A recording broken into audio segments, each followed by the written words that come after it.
Hola mi gente, welcome to Kiss My Crafts Halloween edition whip and chat. Yeah, I thought I'd do something different today, something special, and I really do hope you enjoy it. But before we start that, let me tell you what I'm working on. This is The Raven Moon by Julia Watkins and is sold by Craftibly. It is currently sold out. But in talking to Michael, um, they will be getting it back. I don't know if it's going to be anytime soon, but they plan on bringing it back. And what's special about this is that it has different types of drills. It has um, your ABs, it has rhinestones, it has glow in the dark, and it also has larger sized rhinestones. So it's been a pleasure. I'm enjoying it. And yeah, it's been fun, and I thought it would be appropriate for this whip and chat.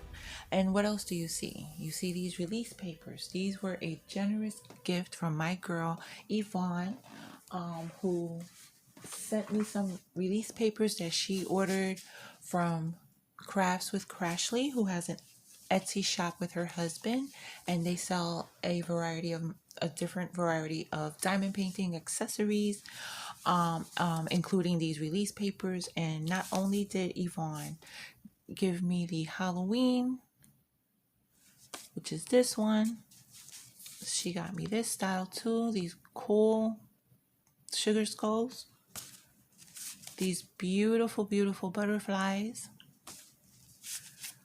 this very retro style design with the Volkswagen and the peace sign flowers and the, oh my god, it's so cute. And this really pretty flower rainbow style. She was very generous. Thank you so much, Yvonne. You know I love you, girl. So I'll link Crashly's Etsy shop down below in case you wanted to check them out, because there are other styles as well. She has a variety of images that you can choose from. So what else? What I want to do for you today. I love Edgar Allan Poe. Okay, and I think he's a little bit misunderstood, but because he wasn't no, even though his writings are considered creepy and macabre and all that stuff, in real life he wasn't like that at all. He wasn't like Stephen King. Stephen King, I think, in real life is actually pretty creepy. But not Edgar Allan Poe. I'll tell you a little bit more about him after. So I decided I wanted to recite my favorite Edgar Allan Poe story, which is The Telltale Heart. And I hope you enjoy it. I hope I did a good job. So get out your project so you can listen to me recite the story while you work on your project. If you're working on a light pad, make everything else dim. Light a candle. Make it creepy. So I hope you enjoy it, mi gente. Here it is, The Telltale Heart by Edgar Allan Poe. True, nervous. Very, very dreadfully nervous I had been and am. But why will you say that I am mad? The disease had sharpened my senses, not destroyed, not dulled them. Above all was the sense of hearing acute. I heard all things in the heaven and in the earth. I heard many things in hell. How, then, am I mad? Hearken and observe how healthily, how calmly I can tell you the whole story. It is impossible to say how first the idea entered my brain, but once conceived, it haunted me day and night. Object there was none. Passion there was none. I loved the old man. He never wronged me. He had never given me insult. For his gold I had no desire. I think it was his eye. Yes, it was this. One of his eyes resembled that of a vulture, a pale blue eye with a film over it. Whenever it fell upon me, my blood ran cold, and so by degrees, very gradually, I made up my mind to take the life of the old man, and thus rid myself of the eye forever. Now this is the point. You fancy me mad.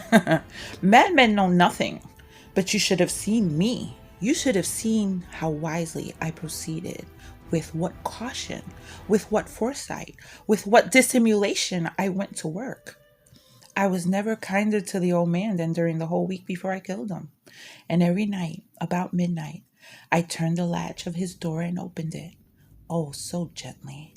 And then, when I had made an open sufficient for my head, I put in a dark lantern, all closed, so that no light shone out, and then I thrust in my head. Oh, you would have laughed to see how cunningly I thrust it in. I moved it slowly, very, very slowly, so that I might not disturb the old man's sleep. It took me an hour to place my whole head with the opening so far that I could see him as he lay upon his bed. Ha ha! Would a madman have been so wise as this? And then, when my head was well in the room, I undid the lantern cautiously, oh, so cautiously. Cautiously, for the hinges creaked. I undid it just so that a single thin ray fell upon the vulture eye. And this I did for 7 long nights, every night just at midnight. But I found the eye always closed, and so it was impossible to do the work. For it was not the old man who vexed me, but his evil eye. And every morning when the day broke, I went boldly into the chamber and spoke courageously to him, calling him by name in a hearty tone and inquiring how he had passed the night. So you see, he would have been a very profound old man indeed to suspect that every night, just at 12, I looked in upon him while he slept. Upon the 8th night, I was more than usually cautious in the opening the door. I watched minute hand moves more quickly than did mine. Never before that night had I felt the extent of my own powers, of my sagacity. I could scarcely contain my feelings of triumph to think that there I was, opening the door, little by little, and he not even to dream of my secret deed or thoughts. I fairly chuckled at the idea, and perhaps he heard me, for he moved on the bed suddenly, as if startled. Now you may think that I drew back, but no. His room was as black as pitch with the thick darkness, for the shutters were closed fastened through fear of robbers. So I knew that he could not see the opening of the door, and I kept pushing it on steadily. I had my head in and was about to open the lantern when my thumb slipped upon the tin fastening, and the old man sprang up in the bed crying out, "Who's there?" I kept quiet still and said nothing. For a whole hour I did not move a muscle, and in the meantime I did not hear him lie down. He was still sitting up in the bed listening, just as I have done, night after night, hearkening to the death watches in the wall. Presently I heard a slight groan, and I knew it was the groan of mortal terror. It was not a groan of pain or of grief. Oh no, it was the low, stifled sound that arises from the bottom of the soul when overcharged with awe. Many a night, just at midnight, when all the world slept, it has welled up from my own bosom, deepening with its dreadful echo the terrors that distracted me. I say I knew it well. I knew what the old man felt and pitied him, although I chuckled at heart. I knew that he had been lying awake ever since the first slight noise, when he had turned in the bed. His fears had been ever since growing upon him. He had been trying to fancy them causeless, but could not. He had been saying to himself, "It is nothing but the wind in the chimney. It is only a mouse crossing the floor. Or it is merely a cricket which has made its single chirp." Yes, he has been trying to comfort himself with these suppositions, but he had found all in vain. All in vain, because death, in approaching him, had stalked with his black shadow before him and enveloped the victim. And it was the mournful influence of the unperceived shadow that caused him to feel, although he neither saw nor heard, to feel the presence of my head within the room. When I had waited a long time, very patiently, without hearing him lie down, I resolved to open a very, very little crevice in the lantern. So I opened it. You cannot imagine how stealthily, until at length a single dim ray, like the thread of the spider, shot from out the crevice and fell upon the vulture eye. It was open, wide open, and I grew furious as I gazed upon it. I saw it with perfect distinctness, all a dull blue with a hideous veil over it that chilled the very marrow in my bones, but I could see nothing else of the old man's face or person, for I had directed the ray as if by instinct precisely upon the damned spot. And now have I not told you that what you mistake for madness is but over acuteness of the senses? Now I say there came to my ears a low, dull, quick sound such as a watch makes when enveloped in cotton. I knew that sound well too. It was the beating of the old man's heart. It increased my fury as the beating of a drum stimulates the soldier into courage. But even yet I refrained and kept still. I scarcely breathed. I held the lantern motionless. I tried how steadily I could maintain the ray upon the eye. Meantime, the hellish tattoo of the heart increased. It grew quicker and quicker and louder every instant. The old man's terror must have been extreme. It grew louder, I say, louder every moment. Do you mark me well? Have I told you that I am nervous? So I am. Now at the dead hour of the night, amid the dreadful silence of that old house, so strange a noise as this excited me to uncontrollable terror. Yet, for some minutes longer I refrained and stood still. But the beating grew louder, louder. I thought the heart must burst. And now a new anxiety seized me. The sound would be heard by a neighbor. The old man's hour had come. With a loud yell, I threw open the lantern and leaped into the room. He shrieked once, only once. In an instant, I dragged him to the floor and pulled the heavy bed over him. I then smiled gaily to find the deed so far done. But for many minutes, the heart beat on with a muffled sound. This, however, did not vex me. It would not be heard through the wall. At length it ceased. The old man was dead. I removed the bed and examined the corpse. Yes, he was stone dead. I placed my hand upon the heart and held it there many minutes. There was no pulsation. He was stone dead. His eye would trouble me no more. If you still think me mad, you will think so no longer when I describe the wise precautions I took for the concealment of the body. The night waned, and I worked hastily, but in silence. First of all, I dismembered the corpse. I cut off the head, and the arms, and the legs. I then took up 3 planks from the flooring of the chamber, and deposited all between the scantlings. I then replaced the board so cleverly, so cunningly, that no human eye, not even his, could have detected anything wrong. There was nothing to wash out, no stain of any kind, no blood spot whatever. I had been too weary for that. A tub had caught all. When I had made an end of these labors, it was 4 o'clock, still dark as midnight. As the bell sounded the hour, there came a knocking at the street door. I went down to open it with a light heart, for what had I now to fear? There entered 3 men who introduced themselves with perfect suavity as officers of the police. A shriek had been heard by a neighbor during the night, but suspicion of foul play had been aroused. Information had been lodged at the police office, and they, the officers, had been deputed to search the premises. I smiled, for what had I to fear? I bade the gentleman welcome. The shriek, I said, was my own in a dream. The old man I mentioned was absent in the country. I took my visitors all over the house. I bade them search well. I led them at length to his chamber. Showed them his treasures, secure, undisturbed. In the enthusiasm of my confidence, I brought chairs into the room and desired them here to rest from their fatigues, while I myself, in the wild audacity of my perfect triumph, placed my own seat upon the very spot beneath which reposed the corpse of the victim. The officers were satisfied. My manner had convinced them. I was singularly at ease. They sat, and while I answered cheerily, they chatted of familiar things. But ere long, I felt myself getting pale, and wished them gone.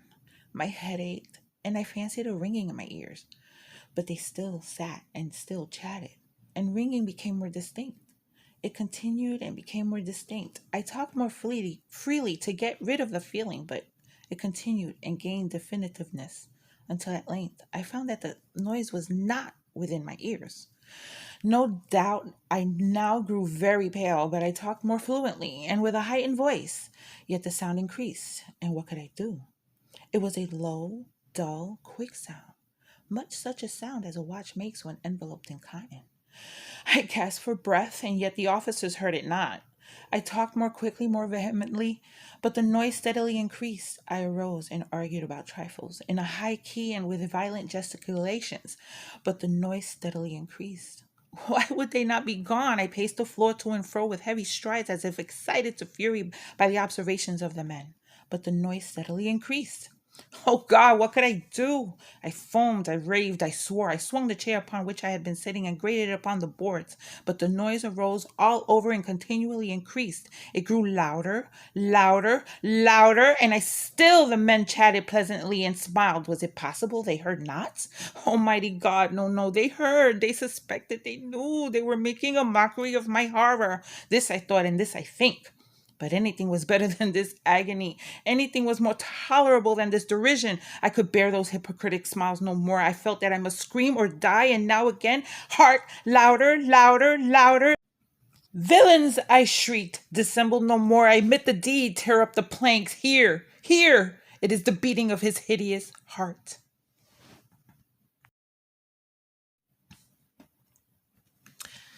Bueno, mi gente, I hope you enjoyed that.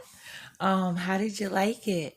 Um, I that is my favorite of Edgar Allan Poe's. Hold on, I gotta unplug because I keep hitting. I have my phone charging, but I keep hitting the cord and it's making everything move. Okay, so yeah, he is one of my favorite writers, and Telltale Heart is one of my favorite of his stories. Of course, I love The Raven and a host of other of his poems and writings. The first one I read, I was no lie 7 years old. It was Annabel Lee, and I became, even though I didn't understand it back then, I became a fan. Why is this still moving? I don't understand. Ah, okay. Okay, hold on, mi gente. It's not okay. I have the leg of what's holding my stiffy is hitting the recliner. Okay. So when I move the recliner, it makes the camera shake. Oh, now we got it. So Edgar Allan Poe, yeah, one of my favorite authors. I love his writings. I said that already. Um, and you might think that he was a weirdo in real life, and he really wasn't. What he was a sad, depressed man that never really was successful in anything but his writings. And even then, with The Raven, when he wrote The Raven, that's when he became a writing success, even though he had been an editor, a very good editor. But because he liked to argue with his bosses and stuff like that, he was never successful at any of his jobs. But when he wrote The Raven, he became famous. He used to walk the streets and kids used to run after him. They nicknamed him The Raven. And so that put his name, you know, out there. However, if you knew how much he made from that, you'd laugh. He made $9 from that. Yep, $9. As famous as that poem is, he made only $9. But it was pretty much his own fault because he liked to drink, he liked to gamble, he liked women. One thing about him and women, though, he thought women were the most beautiful thing God put on this earth, and that they were to be treated gently and kindly, and which he did. He loved his mother, but she died when he was a year old. And what he remembered of his mother, and what he was told of his mother, was all, about how much she loved him and how much she doted on him. And he came from a pretty large family, but his father skipped out on them after he was born. And so mom had to do whatever she could do in order to feed her family, feed her kids. So pretty much she was like an actress and a singer and stuff like that, but she got sick. Back then they called it consumption, but she got tuberculosis, which was very common for people to catch back then. and died when he was a year old. So he was taken in, he was fostered by this lady who was very fond of his mother.